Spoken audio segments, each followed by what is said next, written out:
Check out the best hands-on cooking and cultural experience in Fiji. This is VAVAVI, where you get to make and eat authentic Fijian cuisine. We learned how to light the fire and heat the rocks for the lovo, which means cooking underground. While that was heating up, we learned how to make palusami. I've eaten a lot of palusami, but I've never made it, so I really enjoyed this part. My favourite is the one with the corned beef. I had so many firsts here, opening a coconut and then scraping it. It's hard work. These guys make it look too easy. We learned how to wrap the food so it didn't fall apart in the lovo, and we were given time and patience to give everything a go. The rocks are hot and it's time for us to put all the prepared food in the lovo. While the food was cooking, the team took us to the market where we learned how kava was grown and processed. We checked out the fresh produce and ready-made meals Fiji style. The food was cooked and it was time to eat. The team rearranged the space ready for our buffet lunch. There's definitely some satisfaction knowing that you helped make this. Check out all this food. Now, nobody was going to stop me. I'm going to try everything.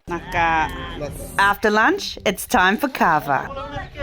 This experience was a 10 out of 10 for me, so make sure you book in with VAVAVI.